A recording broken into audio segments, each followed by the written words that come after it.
Good evening, students. Today we are going to discuss about the steps to curb population growth. We are discussing the chapter 4, that is reproductive health. So now today we learn how we can curb the population growth in modern era and the modern time.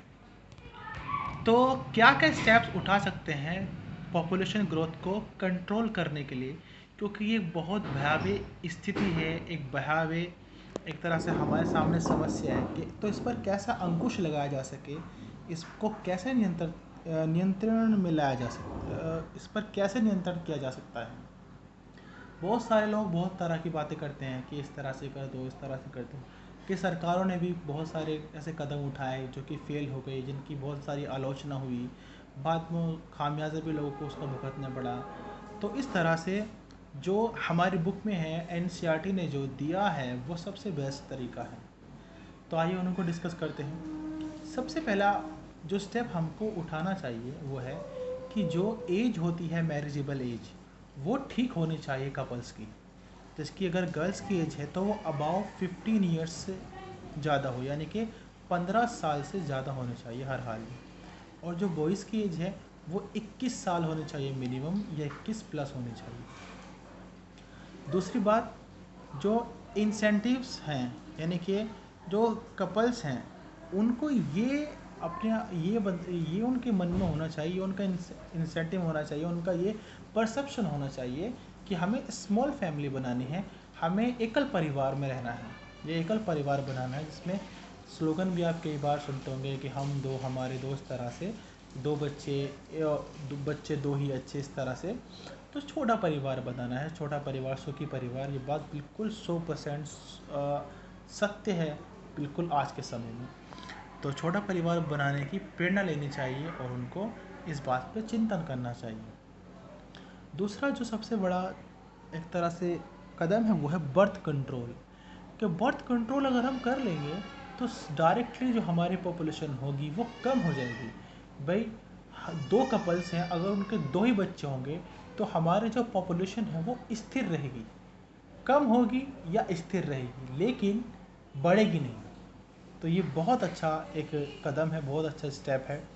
तो birth control सबसे अच्छा एक तरह से आज के समय में एक स्टेप है।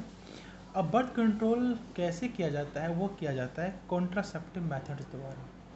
अब बहुत सारे कॉन्ट्रासेप्टिव मेथड्स हैं, सर्जिकल भी है, मेडिसिनल भी है, फिजिकल भी है, बहुत सारे हैं। तो कॉन्ट्रासेप्टिव मेथड एक आइडियल, एक आदर्श कॉन्ट्रासेप्टिव मेथड होने के लिए क्या क्या चीज़ उसके लिए होनी चाहिए।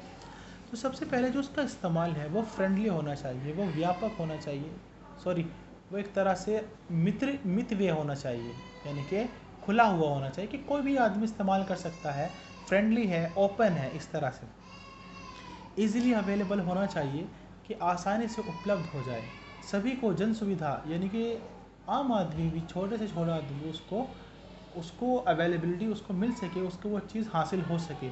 ऐसे नहीं कि सिर्फ अमीर लोगों के लिए है, ये गरीब आदमी इसको नहीं ले सकता, तो सभी के लिए वो अवेलेबल हो। तीसरी और सबसे इम्पोर्टेंट बात ये होनी चाहिए कि वो इफ़ेक्टिव होना चाहिए, उसका इफ़ेक्टिव होना बहुत ज़रूरी है। अगर इफ़ेक्टिव नहीं है तो वो किस बात का कॉन्ट्रासेप्टिव मेथड है या कॉन्ट्रासेप्टिव चीज़ है, नहीं है। इफ़ेक्टिव होना मस्ट है, इफ़ेक्टिव होना चाहिए और रिवर्सिबल होना चाहिए, यानी कि दोबारा से उसका इस्तेमाल कर सकते हैं। अगर आगे भी जाके हमें पॉपुलेशन कंट्रोल करनी है, ये विचार हमारे मन में आ रहा है, तो हम उसका रिवर्सिबली उसका प्रयोग कर सकते हैं। अब उसका साइड इफ़ेक्ट बिल्कुल ना हो। ऐसा नहीं कि भाई कोई बहुत सारी दवाइयाँ ऐसी होती हैं जिनका साइड इफ़ेक्ट, जिनका सेहत पर बहुत बुरा असर पड़ता है हमारी, तो वो चीज़ें उसके अंदर ना हो। तो एटलीस्ट ये बातें ध्यान में होनी चाहिए। कोई भी कॉन्ट्रासेप्टिव अगर मेथड आप अपना रहे हो अपने परिवार नियोजन के लिए, अपनी फैमिली कम करने के लिए, कम बच्चे पैदा करने के लिए, तो हमें जो कॉन्ट्रासेप्टिव मेथड अपना रहे हैं उसमें ये चीज़ें अच्छी होनी चाहिए तीनों। पहली, ईजीली अवेलेबल हो, या फ्रेंडली हो, या फिर इफ़ेक्टिव हो। ये तीनों चीज़ें उसके अंदर होनी चाहिए, मस्ट होनी चाहिए। अब वो कौन कौन से हैं, फिजिकली कौन कौन से हैं, मेडिसिनली कौन कौन से हैं, और सर्जिकली कौन कौन से हैं, ये सारे डिस्कस हम करेंगे आगे जाके अगली वीडियो में। आज की क्लास यहीं पे ख़त्म करते हैं, तबीयत थोड़ी मेरी ठीक नहीं है आज, बहुत जुकाम है और बहुत खांसी नज़ला भी हो रहा है, शायद वेदर की वजह से हो रहा है। क्योंकि चलिए खैर, आज की क्लास तो यहीं पर ख़त्म करते हैं, कल फिर मुलाकात होगी, तब तक के लिए धन्यवाद।